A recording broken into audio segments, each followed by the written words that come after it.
গাজার আকাশে ধোঁয়া আর মাটিতে ধ্বংসলীলা। বিপরীতে ইউরোপের আকাশে আগুনের লাল আভা, যেন জাহান্নামের আগুনে পুড়ছে ইউরোপ। গাজায় নির্বিচারে নিষ্পাপ শিশুদের হত্যার মদতদাতা ইউরোপের করুণ দশা যেন তাদের কর্মের ফসল। তাছাড়া আল্লাহর বিধান অমান্য করে নৈতিক অবক্ষয়, সমকামিতা এবং প্রকৃতির স্বাভাবিক নিয়মের বিরুদ্ধাচরণ প্রাতিষ্ঠানিক রূপ পেয়েছে ইউরোপে। পবিত্র কোরআনে বলা হয়েছে মানুষের কর্মের কারণেই স্থল ও সমুদ্রে বিপর্যয় প্রকাশ পায়। আর সূরা আর রুমের ৪১ নম্বর আয়াতে আল্লাহ তাআলা ইরশাদ করেছেন, মানুষের কৃতকর্মের দরুন স্থলে ও জলে বিপর্যয় ছড়িয়ে পড়েছে, যার ফলে আল্লাহ তাদেরকে তাদের কোনো কোনো কর্মের শাস্তি আস্বাদন করান, যাতে তারা ফিরে আসে।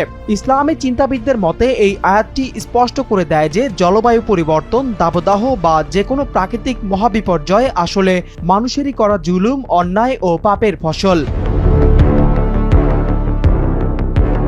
ইউরোপের এই আগুন কোনো বিচ্ছিন্ন ঘটনা নয়। বছরের পর বছর ধরে বাড়ছে তাপমাত্রা, কমছে বৃষ্টিপাত, শুকিয়ে যাচ্ছে নদী ও বনভূমি। পরিসংখ্যানের পাতা উল্টালে গা শিউরে ওঠে।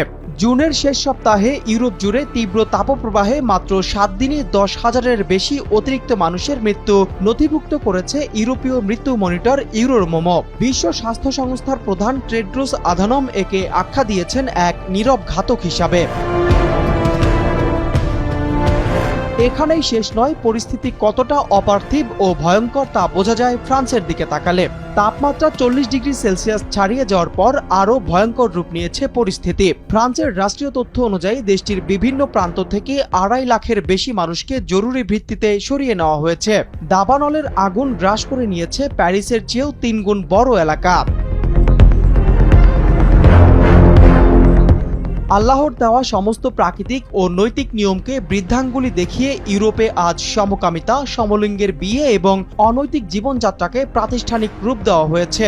লূত আলাইহিসসালামের সম্প্রদায়ের ওপর যেভাবে আকাশ থেকে আগুন ও পাথরের আযাব নেমে এসেছিল, আজ ইউরোপের হিটডোম বা তাপগম্বুজ ঠিক যেন সেই ইতিহাসেরই এক আধুনিক পুনরাবৃত্তি। এছাড়া আন্তর্জাতিক সংস্থা সিপ্রির তথ্য অনুযায়ী গাজায় ইসরায়েলি বাহিনীর চালানো ভয়াবহ শিশু হত্যাকাণ্ডের পেছনে প্রত্যক্ষ অস্ত্র ও সামরিক সরঞ্জাম দিয়ে সবচেয়ে বড় মদতদাতা এই জ্বলতে থাকা ইউরোপ। ইসরায়েলের দ্বিতীয় বৃহত্তম অস্ত্রদাতা জার্মানি, ৩৬৮ মিলিয়ন ইউরোর সামরিক সহযোগিতা দেওয়া ফ্রান্স, আর যুদ্ধবিমানের যন্ত্রাংশ সরবরাহকারী ইতালি ও যুক্তরাজ্য। শুধু তাই নয়, আন্তর্জাতিক মানবাধিকার সংস্থা অ্যামনেস্টি ইন্টারন্যাশনাল ফাঁস করেছে আরও এক চাঞ্চল্যকর তথ্য। ইউরোপের বাজারে দেদারসে বিক্রি হচ্ছে ইসরায়েল বন্ড, যার অর্থ সরাসরি অর্থায়ন করছে গাজার স্কুল, হাসপাতাল গুঁড়িয়ে দেওয়ার এই পৈশাচিক অভিযানে। বিজ্ঞান একে বলছে জলবায়ু পরিবর্তন, কিন্তু বিশ্বাসী মানুষের চোখে এটি স্রষ্টার দেওয়া এক চূড়ান্ত হুঁশিয়ারি।